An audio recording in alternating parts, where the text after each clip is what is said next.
All right, thanks, Megan, and welcome to Hannity this Friday night. A lot of news tonight. Tonight, Hillary Clinton and her partner in crime, Barack Obama, they have hit a shameful and absolutely despicable new low in American politics. This is a story the rest of the media, as Megan was saying, will not tell you about, but we will tonight. For now, the second day in a row, the president of the United States, while campaigning for Hillary Rodham Clinton, accused Donald Trump of something that is outright false without any evidence that he supports the KKK. This is the president of the United States. If you accept the support of Klan sympathizers, if you don't denounce them right away because you're kind of not sure, well, that's what you're going to do when you're in office. Good week. All right, that's the president of the United States going as deep in the gutter as anybody can get, playing racial politics. Why? To scare African-American voters into voting for a candidate and a party that has a long history of rampant racism. Now, Project Veritas this week, they put out a disturbing new undercover video that no one else in the Clinton-loving media will dare to show you. That's because in it, you will see a major Democratic donor making racist comments about African-Americans. Now, we've told you Fox hasn't independently verified it. You can see the content for yourself. It is beyond shocking. Watch this. But you think, like, as like a black man, you think that they would go for the Holocaust? Oh, it depends on, well, the Sandra Commando? Yes. Depends on, well, the Sandra Commando? Yes. Jewish guards who in effect help murder Jews in the camp so they can live alone. Yet again today, we reached out to the Clinton campaign and Benjamin Barber for a comment. Guess what? We didn't hear back. Now, instead of spewing vile rhetoric at Donald Trump, shouldn't the president condemn that video from his party? He won't, because it would then upend the Democrats' long campaign to falsely smear Republicans. Like when Vice President Joe Biden, you may remember this. Romney wants to he said in the first 100 days, he's going to let the big banks once again write their own rules. Unchain Wall Street. They're going to put you all back in chains. Every 4 years, these Democrats relentlessly are pandering to minority voters. Here's Hillary Clinton using a phony Southern accent. She changes her tone, her pitch, her cadence, her entire speaking approach while speaking to African Americans. Watch this. I don't feel no ways tired. I come too far from where I started from. Nobody told me that the road would be easy. All right, so if the president and Hillary Clinton, if they want to play the race card and paint this utterly false narrative that Donald Trump supports the KKK, Hillary Clinton's own mentor was someone who actually was in the Ku Klux Klan. Here's what Hillary Clinton said about the former Klansman, former Democratic Senator Robert KKK Byrd after he died. Senator Byrd was a man of surpassing eloquence and nobility. From my first day in the Senate, I sought out his guidance, and he was always generous with his time and his wisdom. I admired his tireless advocacy for his West Virginia constituents. As Secretary of State, I continued to rely on his advice and counsel. Eloquence, nobility, my mentor. All right, how can Hillary Clinton praise somebody like that? Keep in mind, back in 2001, on Tony Snow's show, Fox News Sunday, Byrd said this. There are white. I've seen a lot of white in my time. I'm going to use that word. We just need to work together to make our country a better country. As Hillary's mentor, also Hillary has also said very offensive and racist things about African Americans. Remember when she called young black men super predators? Take a look. They are not just gangs of kids anymore. They are often the kinds of kids that are called super predators. No conscience, no empathy. We can talk about why they ended up that way, but first we have to bring them to heel.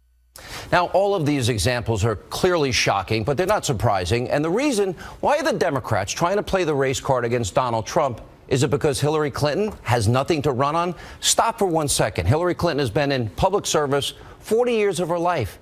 Can you think of 3 specific accomplishments that have improved the lives of the American people? Because I can't. She is the single most corrupt, the single most dishonest candidate, the single most self-aggrandizing and enriching candidate to ever seek the presidency. Now think about this. If she wins on Tuesday, Clinton could be indicted while in office. She will spend all of her time certainly fighting off any type of indictment or criminal charges against her. Well, that will create in this country a massive constitutional crisis. Now, we also have new polling that suggests Americans think this will happen. According to our latest Fox News poll, 47% of likely voters say it is very or somewhat likely that the FBI review of Clinton's emails will lead to criminal charges. And a brand new McClatchy poll just out tonight shows a total of 83% of likely voters believe that Clinton has done something wrong. I'll interpret illegal. We also now are learning that the FBI has opened investigations into Clinton's private email server and into the Clinton Foundation.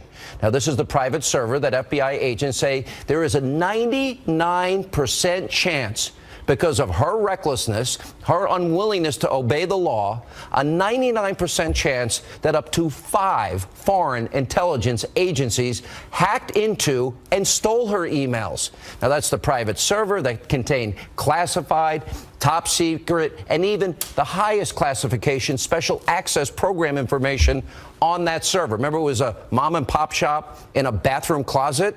This all despite Hillary Clinton saying repeatedly that it didn't.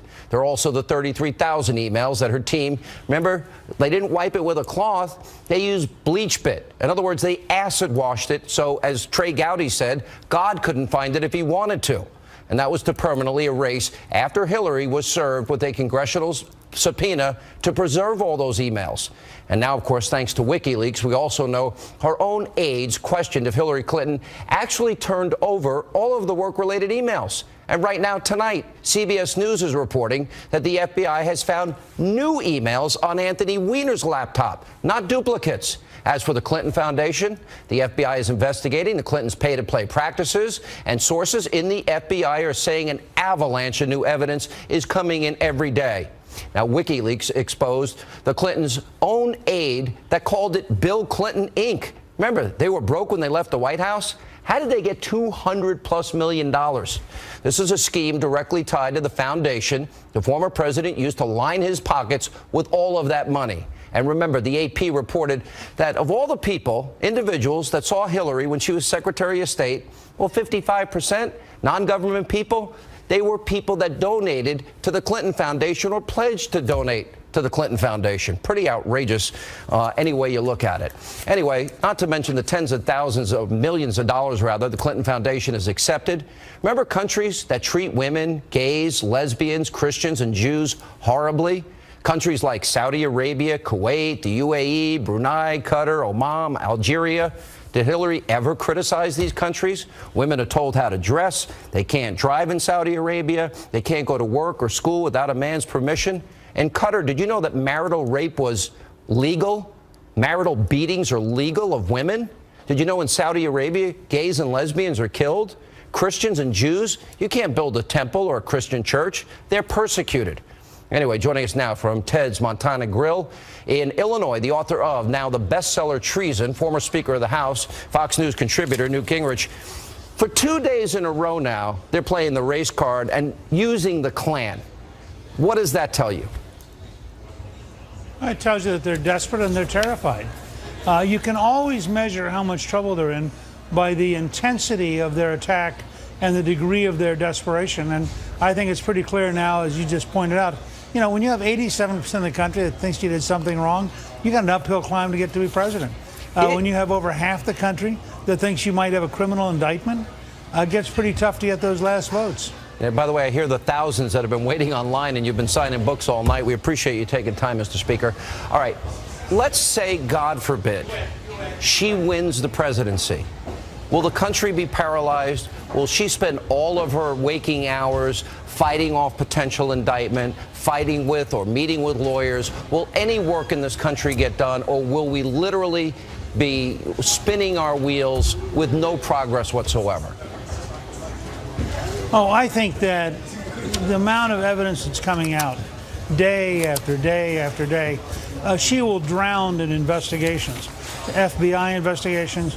The Internal Revenue Service in Dallas is investigating the entire legality of the Clinton Foundation. You're going to have investigations from both the House and Senate. And every day we learn new, as you pointed out a minute ago, we learn new things. And all of them are bad. And so I just think, you know, the evidence, as you and I were talking about on radio today, the very fact that the Constitution prohibits office holders or their spouses from taking the kind of money they were taking from Qatar and from Saudi Arabia and from Morocco and from Russia. It's just clear illegality. And I think that what the Clintons are doing is they're finally forcing us into a national conversation about whether or not we're going to be a country where the rule of law matters and a country where even the powerful can't commit felonies and get away with it. And I think this is a very decisive moment. And because it's so obvious, I think that's why you're going to see the last 3 days absolute hysterical attacks from the president, from Secretary Clinton and others, because I think they sense it slipping away. The president absolutely lost it today. We'll play that video a little bit later in the program on top of using the KKK analogy. You know, one of the things I like to point out, Mr. Speaker, is, all right, how are we better off than we were 8 years ago? Well, I look at numbers. You're a numbers guy, you're a historian, but we now have the lowest labor participation rate since the 70s. We have now 95 million Americans out of the labor force. We now have 51-year low in the home ownership rate, the worst recovery since the 40s, 13 million more Americans that are on food stamps, 8 million more Americans that are in poverty. We've doubled the national debt. 1 in 5 American families don't have a single family member working. In the black community, 93% voted for Obama. Well, if you look at the increase, 58% increase black Americans on food stamps, 20% increase black Americans out of the labor force. Will this shift? Will this change?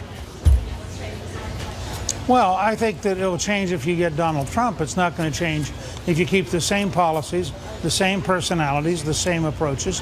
The tragedy of many of America's inner cities, Detroit, where 9% of the students can read in the 3rd grade, Baltimore, where 13% of the students can pass their 8th grade science and math test. This cripples people economically, leaves them without a viable future, and creates many of the problems that we see bubbling up because people are in despair. At the same time, I cannot overstate the depth of corruption that we are beginning to learn about from WikiLeaks and from other things, including the FBI investigations and the court-ordered release of various emails. I mean, the courts have played a major role here in exposing just how bad this is, and the total effect, which is growing by the day. And I can't quite imagine with 650,000 emails on Anthony Weiner's computer, how many new things we're going to learn over the next couple months. Well, so Uma I think Abedin signed were Hillary to win. Yeah. She signed a separation agreement saying she had turned all of those over under penalty of law. Every email, and if she has classified emails, and there was a report tonight that in fact there was, every email on that server would represent a separate count. It would seem Uma Abedin might have a very quick path to jail along with her husband, unless of course they start cooperating. Well, remember, 43 people were indicted, tried, or convicted in the Watergate. It wasn't just Richard Nixon, but there were a whole circle of people, because you get sucked into these things, and then you get sucked into the cover-up, and then you get sucked into lying to the FBI. All these things are felonies. And I think just Doug Band's memo, the 12-page memo, outlining how Clinton Inc. operates and the way they set the whole thing up to enrich themselves, that memo alone would give any prosecutor a roadmap for a trial. All right, we got to take a break. Oh, isn't it nice? I guess Jay-Z and Beyonce are doing a concert, and that's the same Jay-Z. I think I see a lot of N-words in his song. Isn't that true? Yeah, quite a bit. And we have some of the lyrics. Well, isn't that nice of Hillary to hang out with people that use that wonderful language? We have more with Newt Gingrich right after the break. We'll look at the polls when we get back. Brand new Fox polls just released tonight show the race has tightened. I mean, it is razor thin with days, and the momentum going to Donald Trump. Plus, WikiLeaks continue to be a major headache for Team Clinton. Ed Henry has been combing through these emails all week and all day. We'll have an update and a full report also tonight. Listen up. Hey, everybody, hey, listen up. Hey, I told you to be focused. President absolutely loses it at a rally in North Carolina today. All of that plus Sheriff David Clark. We have a busy news Friday night for you straight ahead.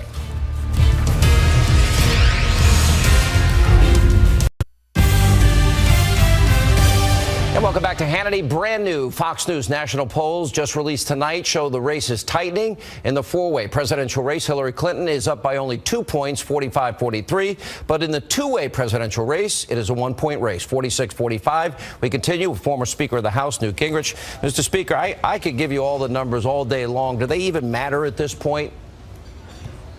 No, I don't think so, because I don't think we understand what's happening with the voting public.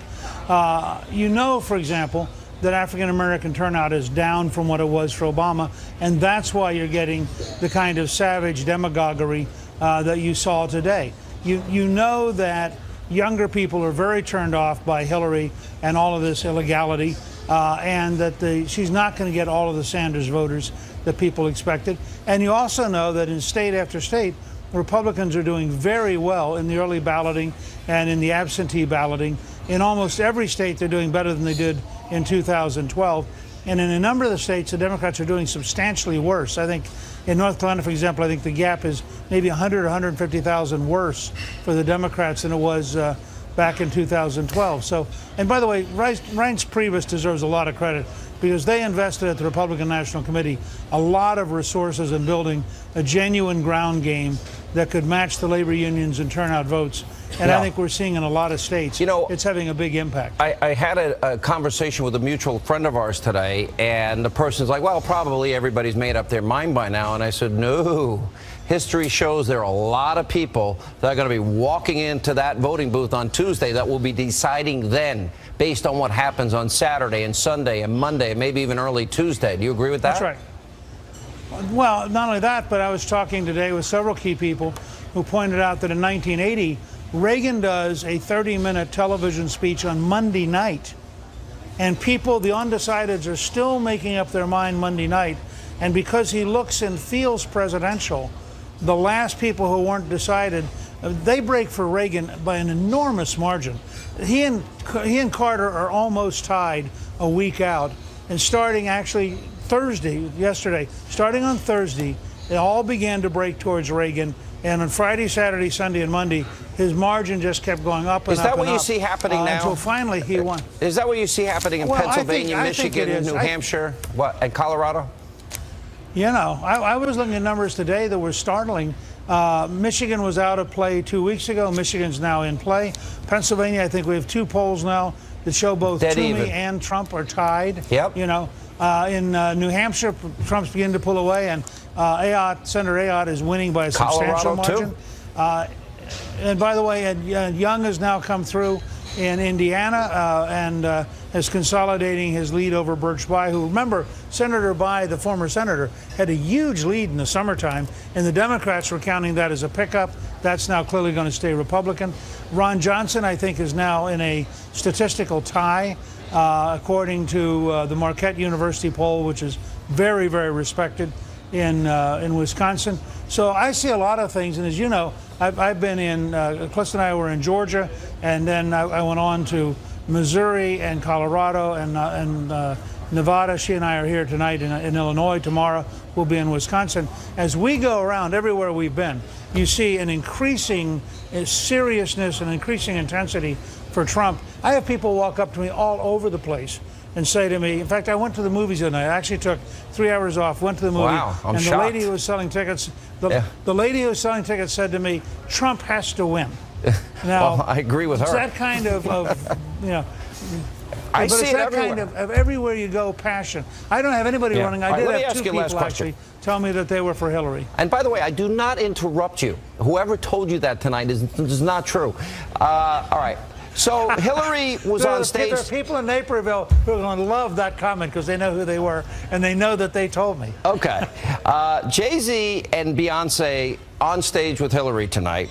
The rapper repeatedly used the N-word, dropped the F-bomb, you know, with his F with me, you know I've got it, and other songs. You turned into the mother effer greatest. If you're feeling like a pimp N-word, go brush your shoulders off, and I can keep going.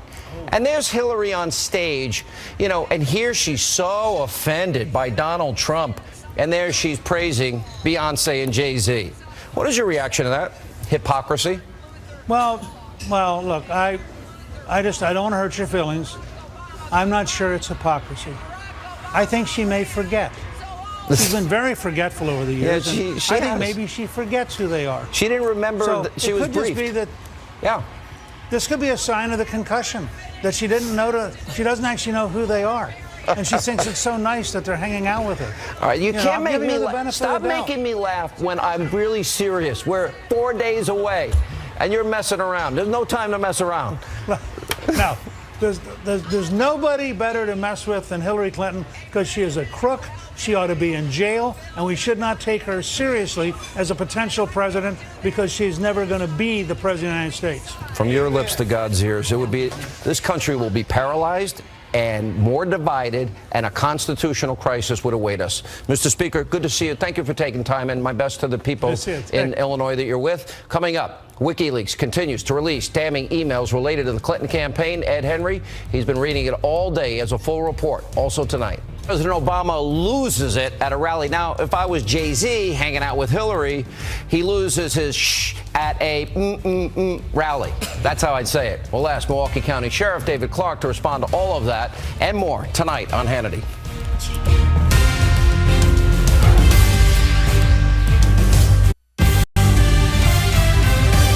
Welcome back to Hannity. While campaigning for Hillary Clinton earlier today, the president completely lost his cool. This is awesome. Take a look. Listen up. Hey, everybody. Everybody. Hey. Hey. I told you to be focused, and you're not focused right now.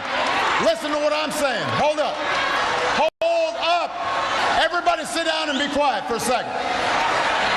Now, listen up. I'm serious. Listen up. You've got an older gentleman who is supporting his candidate. He's not doing nothing. You don't have to worry about him. You should. This is what I mean about folks not being focused. Joining us now with reaction, Milwaukee County Sheriff David Clark. What's your reaction to that, Sheriff? Both the president Sean, and I Hillary with watched that Jay-Z dropping the N-word and F-word. Yeah, let me start with President Obama. I watched that rally live this afternoon. I thought it was very embarrassing for him that he had to tell people, you know, about 19 times, hey, listen up, quiet, stop, sit down, and they just totally ignored him. Look, the Democrats are in panic mode right now. I said this months ago that they faced a black vote deficiency dilemma, Mrs. Bill Clinton. She was not going to get the turnout that Barack Obama got in 2008, and he increased that in 2012. I said that that could be the variable here that sinks her campaign. Look, Donald Trump is doing pretty good with the black vote. One of the polls I saw, he was getting 20%. Which is more than any Republican has gotten in several decades. So they're in panic mode. Usually what the Democrats will do is they'll come out and tell blacks that if you vote for Republican, they'll take your benefits, your welfare away. They're not even going there. They're going straight to, you know, the KKK, analogy that was used, that Donald Trump supports the KKK. He'll have the KKK over to the White House, when in fact, President Obama has had the black equivalent of the KKK, Black Lives Matter. He has hosted them at the White House numerous times. So all of this race baiting, because that's what it is, because Donald Trump doesn't support the KKK, and everybody knows it. But I think you're right. I think it shows desperation, and all early voting indicators show that Hillary Clinton is not getting anywhere near the women vote that they need to win, or the black vote that they need to win, or the youth vote. By the way, if you were Bernie Sanders supporters and now you know that Hillary conspired with the DNC, cheated on debates, I don't think I'd be so inclined to support the nominee if I'm a Bernie Sanders supporter. No, there's no momentum. There's no energy. Look, I've been all across this country on behalf of Donald Trump, and the Donald Trump supporters are energized. They're motivated. They cannot wait. Those that have participated in early voting, which is why you see many people on the right, the GOP, Republicans, people identify as Republicans, conservatives taking advantage of early voting, highly energized, and it's going to be a big turnout on November 8th as well. But one of the reasons why these demographics that they're going after, Mrs. Bill Clinton going after the women vote, going after the minority, why she's not doing well, because she's not a likable person and she's not emotionally connected. Look, if Donald Trump gets elected president of the United States, his appeal to the black community is going to mean, to me anyway, it's going to mean that he's going to be the best thing that has happened to the black community since Dr. Martin Luther King Jr. Yeah. Let me ask, when they play the race card as they do, and then Hillary jumps, she calls a former Klansman her mentor. Bill Clinton's mentor was J. William Fulbright, a known segregationist. The Democratic Party, people like Al Gore's father, Robert Byrd, Hillary's mentor, they weren't there for the Civil Rights Act. They weren't there for the Voting Rights Act. They were filibustering. And then they claim this mantle that they are helping the black community. Since Obama's been president, we doubled the debt, 58% increase, black Americans on food stamps, 20% increase, black Americans out of the labor force. I'll put up the home ownership rate for black Americans. You know, it's higher than it's ever been, meaning the lack of home ownership. You know, I'm just thinking, what hypocrisy? Why do they still get the majority of votes when I would argue they're not better off under these Democratic policies? And as Donald Trump said, every 4 years they come knocking on the door, asking, demanding votes. What have they gotten for it? Their educational system, violence in inner cities. It's the worst in the country. But the vote for the Democrats still goes on. Why? Well, because black people have been separated from their history. They've been hoodwinked by the Democrats. Look, it was the Democrats that tried to uphold the institution of slavery, and it took a Republican president, Lincoln, to come along and end that ugly institution. And as you indicated, it was the Democrats that stood in the way of the Voting Rights Act and the Civil Rights Act as well. And it took Lyndon Johnson had to go out and get Republican members of Congress in order to get that stuff passed. But look, I'm telling you right now, Sean, black people are beginning to open their eyes. That's why I was so ecstatic when Donald Trump reached out. And he didn't just say it once. And he didn't just say, hey, you're being exploited, your vote's being taken advantage of. He told them what was possible for them and what should be done for them in their community. Better schools, safer communities, and more jobs. And that's what's appealing to blacks. And that's why I don't think this playing this race politics that Obama and the Democrats are engaged in, I really don't think it's going to help the turnout this year. A new deal for black Americans. I think that's a great idea. Well needed. Help We've is on got the to way. fix the nearly 4,000 people dead in Chicago since Obama's been president, shot, majority African American. 3,000 people shot this year alone. Almost the majority of African American. It's disgraceful. What has the president done to stop it? Nothing. All right, Sheriff, we love you. Good to see you. And we're only almost 3 days away. An hour and a half. We'll be 3 days away from Election Day. And coming up, WikiLeaks continues to dump damning new emails. Ed Henry's on the case with the latest revelations. Plus, we'll also get reaction from Pat Goodell, Mike Huckabee, and much more tonight on Hannity.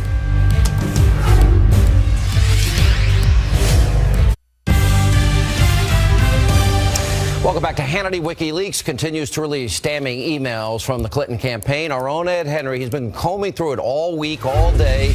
I mean, you must be WikiLeaked out. How are you? Good to see you, Sean. You know, it's now over 47,000 of John Podesta's emails that are out there. WikiLeaks has said they're going to do 50,000 by the election, so obviously there are more coming today.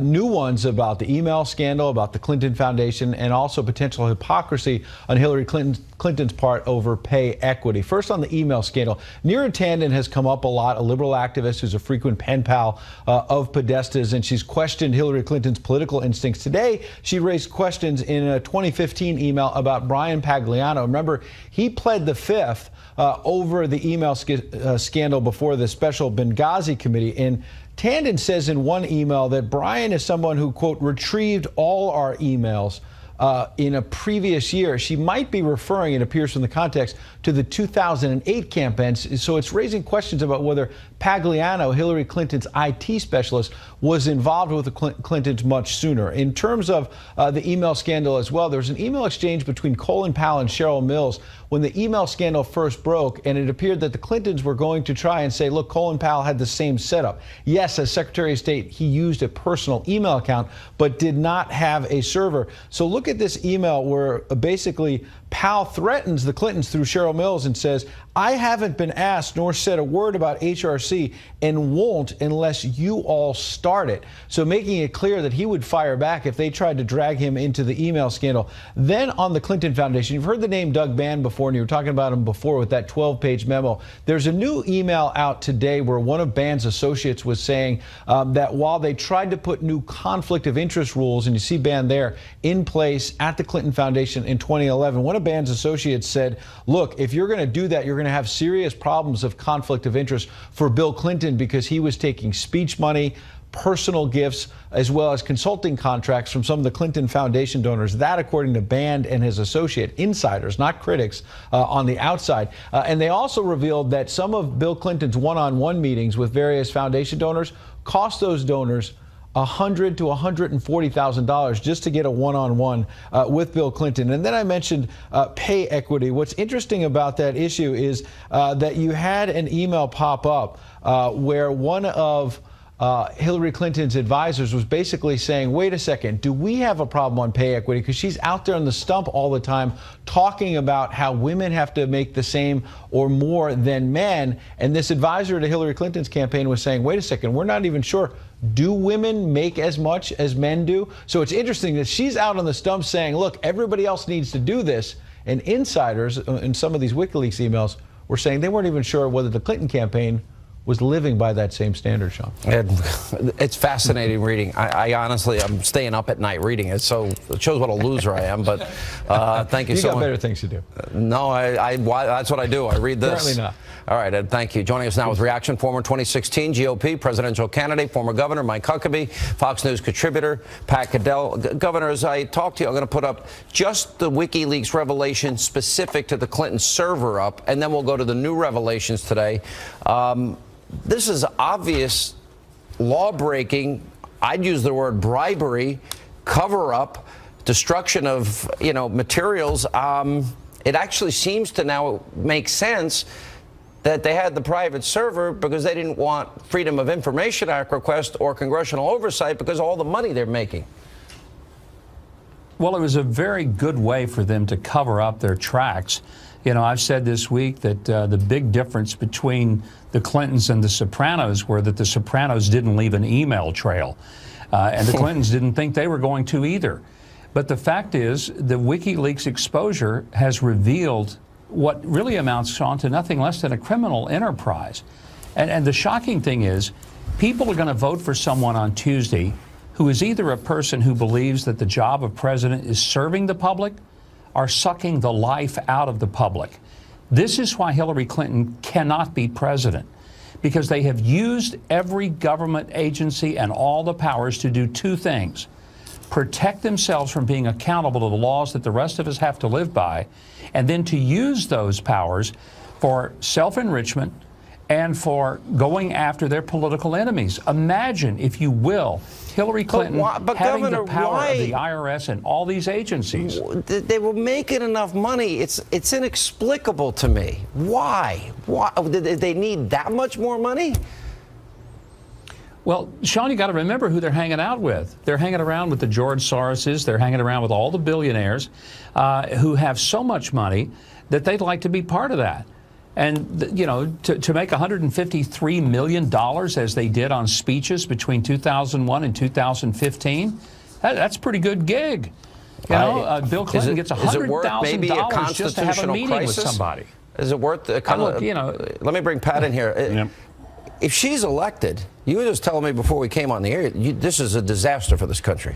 Well, I think the problem is I went through Watergate. I was the youngest person on Richard Nixon's enemies list. I think I may be the oldest on Hillary's at the moment, but leaving that aside, I think that, what we learn is that presidency was consumed when Watergate exploded. This has already exploded. We're talking about someone, and I think American people, if they think about it, will have a huge impact, because if the day she's elected, this crisis starts. It will not go away. It's not going away unless she pardons herself, or the president, if Obama pardons her, which would blow the country wide open.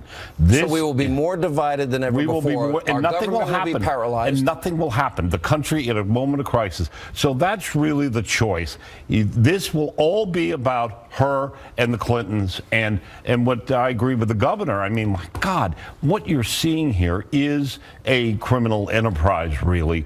And we all know the foundation was always much worse. And it is about money, and it's about many things.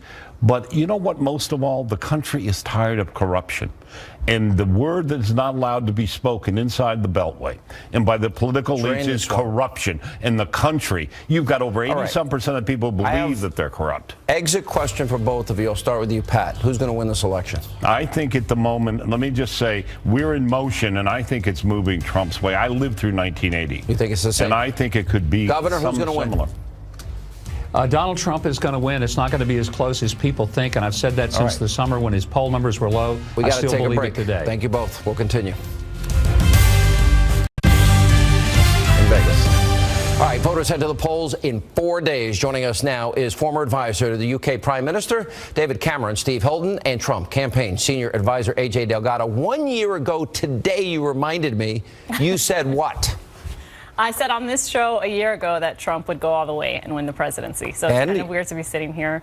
What do you think all these polls? Are you getting nervous or you feel confident? I'm absolutely confident, but we do need everybody, all your millions of viewers watching, to make sure they go out and vote. Let's not forget the 2000 election came down to 537 votes. So everybody needs to get out there, get their friends and family out there this weekend, Monday, Tuesday. All right, Steve, what's your take? I know a lot of people are saying, well, maybe this is like Brexit. Maybe there's a group of people, they don't want to tell the media they're voting for Trump. Or maybe, you know, there was an 8-9 point swing in Great Britain. Do you see similarities here? Do you expect that here?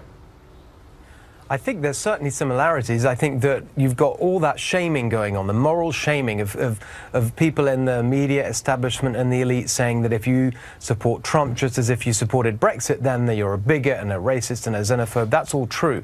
But I think for me, the really striking thing is that you've got this candidate, Hillary Clinton. You know, for 40 years, she has plotted and schemed to get this job. And days away from the moment when she's asking the country to make her president, you know, for what? She is still unable to set out any kind of positive vision of the change she wants to make to people's lives. And all that's been exposed in this very long campaign with the hundreds of millions of dollars from her big donors and the unions and the special interests, all that's been exposed is her corruption and her essential emptiness as a politician. There's nothing there. It's all calculation. There's no conviction. It's really striking. I don't think anybody in our audience can tell us where she stands, except she's a pretty liberal politician with no track record of success. Right. And I think what's interesting is I'm hearing a lot of Democrats say, you know, I think I might sit this one out. We're seeing in the early voting, we're ahead of where we were in 2012 compared to the Democrats. What are the blue states that'll go red?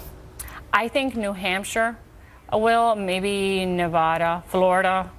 But Ohio will have to go. He has to get Florida, Ohio, we have North Ohio. Carolina. I think we have Florida. He's got to get Arizona, I think Nevada. the Democrats, there's going to be a lot that stay home, whether it's her corruption and the bribes we've seen they took, her incompetence with being extremely careless with handling emails, or just her radical positions. I think Dems don't want to be associated with it. All right, guys, thanks for being with us. AJ, your prediction a year ago, if you're right, you're going to win a lot of money. Take it to the bank. We'll take a quick break. More Hannity right after this. All right, unfortunately, all the time we have left. When we see you Monday, it'll be our last show before the election day. Before we go, quick programming note, we'll be here. Oh, that's right. We have a show Sunday night, 10 p.m. Hello. Anyway, you can join. Wait, I got to get my football. Sunday night, 10 p.m. That's all the time we have left tonight. AJ is going to catch the football on the way out. She's really nervous, so everyone cheer her at home. All right,